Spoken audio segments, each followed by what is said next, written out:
Well, student-led protests and encampments against the war in Gaza are continuing for a second week in the US. They're demanding their universities drop financial ties to Israel. Well, we have a team of correspondents covering this story for us in the US. In a moment, we'll be live in New York with John Hendren and with Phil Lavelle in Chapel Hill, North Carolina. But first, let's go to Ellen Fisher, who is at the George Washington University in Washington, D.C., where students from at least 8 universities have joined a fourth day of protests. And Ellen, it's usually quiet there on campus on a Sunday, but that's certainly not the case there today. Well, it's quiet at the moment simply because there have been afternoon prayers, and what we saw were people who are Muslim coming out for the prayers, but also being surrounded by a protective cordon of the hundreds of people that have come here.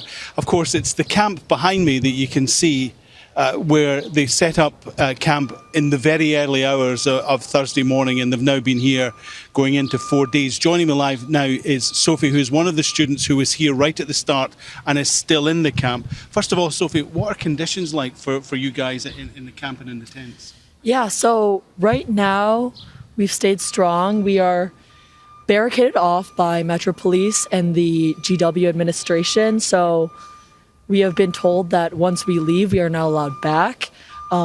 So we are stuck within half of University Yard right now, but we have wonderful tents. Honestly, we have had so many resources coming in from the community. We have food. Everyone's been saying they've been eating the best they've had in a while here. We have, for the hot weather, like many things. We have a medic tent.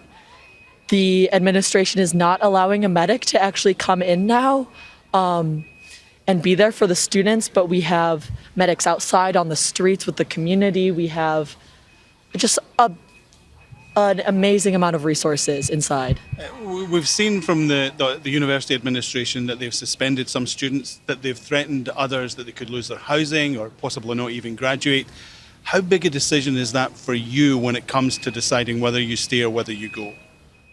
Yes, university repression has been just absolutely horrible, but every student in here is so committed to our demands and to telling the world that all eyes must be on Gaza right now and that we are here for the liberation of the Palestinian people. And what is a suspension? What is an arrest when there's a genocide happening? We're all so committed here, and I stand alongside my peers who have been suspended, who have lost their housing, their food, and their security to food from the university, and everyone here has the same, we're all in it together, and there's just such an inspiring level of commitment within the encampment.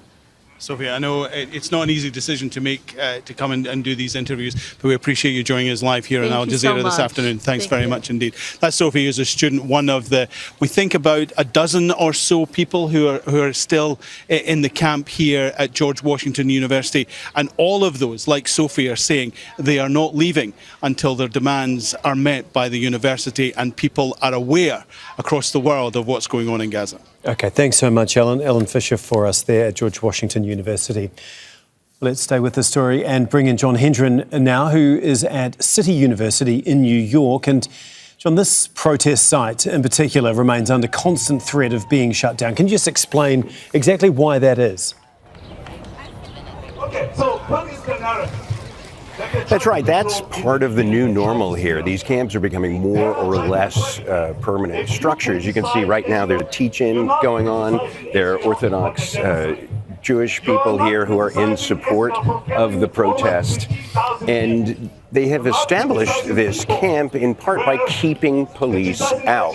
And they keep out anyone who is not a part of this protest. They recently ejected an Israeli army soldier who had said that he had been in Gaza fighting for Israel, tried to engage the crowd, and they tossed him out. As for the police presence, I'll show you why that's such a concern. If you look over there, you can see that's a police light pole. It's a portable one they can put up. There's one at each end of the street. And that's in case police want to come in here and sweep the area. You can see campus police in the background in that car. They're a constant presence. But when they approach here, the students form a line, and they do not allow them to cross that line. So they've so far kept campus police out. The concern is that because this is a city university, the mayor, Eric Adams, who has been critical of the protesters, could call in police and sweep this area. And that's what the students are concerned about. So far, that hasn't happened, but it is the constant threat every day here at this camp. Okay, thanks so much, John. John Hendren for us there at City University in New York. Well, we're going to go to Phil Lavelle, who joins us from Chapel Hill, NC, where local activists and supporters will join University of North Carolina students for a rally at their encampment. First of all, could you just explain how large that protest has grown so far there?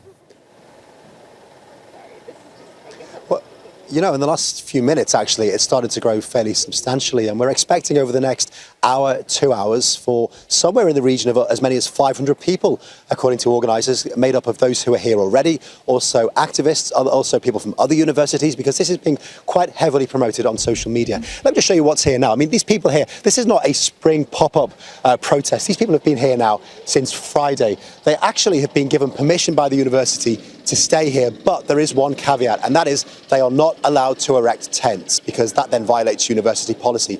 Some students have got around the letter of the rules by erecting the tents but not putting the roofs on, or they've put out full blow-up mattresses with pillows, and they're very much saying that they will stay here for as long as they want. And there are 3 universities involved in this. You've got the University of North Carolina here in Chapel Hill. You've got students at Duke University nearby and North Carolina State University in Raleigh. And I'm going to bring in one of the activists now, Tamer. Tamer, thanks very much for joining us. You can move to position for me. Just explain to me, first of all, what is it that you guys feel is the end goal here? Like, what would you want to achieve? We want to achieve more of a coalition building and getting the word out. We explained to the University of North Carolina the administration, our demands, and we've been very clear about them. But we were not listened. We were not met. As a Palestinian American woman who is from Gaza and who has lost over 350 people, I am tired. We want to make an impact. We have people around the Raleigh community, Chapel community, Greensboro, everyone coming around and saying, divest from supporting Israel products, divest from funding Israel study abroads, divest from taxing from Israel, because we can't get free school or free healthcare, but Israel can get all these things. I, for one, as a student, I have student loans that I need to pay. And I always wonder, what am I going to do with them if I'm not able to have the same opportunities as, Israel has, like free healthcare and free schooling. And you mentioned some of those local universities, but we're seeing scenes played out at universities across the country. What kind of support are you drawing for them, and are you in touch with the other universities? Yes, we are. We have our national SJP chats. We are in touch through social media and Instagram. We work closely with our rival, Duke University, and we also work with North Carolina State University. We are, despite all of our differences, we work together to build coalition. We lean on each other. We help each other out. We bring food. We provide supplies. Something that happened in the very first day that was very monumental is that we had Muslim students praying our ritual prayers. We had Jewish services. It was Passover, and the next following day it was Seder. So we were all engaging together. So we need to start changing the narrative that this encampment is not anti-Semitic. We have people who are from the Triangle Jewish Voice for Peace. We have people who are rabbis, religious leaders, who are also advocating for a ceasefire and for a free Palestine, because this is not just a genocide that is going on for 100 days. These are kids. Like I said, I am from Gaza. I have families that are affected. And just doing this encampment is just an example of, if we can stay for 3 days laying on the floor with secilians, bugs, and itchiness, then we can extend the same gratitude as people who are in Rafah, who are not able to get any form of sanitation, who are not able to even eat, not even to have a proper bread. These are the things that we need to look for and to use as an example, especially in the UNC campus, that despite all the privileges that are happening in our campuses, we can set aside and camp outdoor, sorry. Thank you very much Yes. for that. I really appreciate Thank it. you So that is the situation here at Chapel Hill. But as I say, the protest is expected to get underway in around about 2 hours, and up to 500 people expected here. Okay, thanks so much, Phil. Phil Lavelle there for us in North Carolina.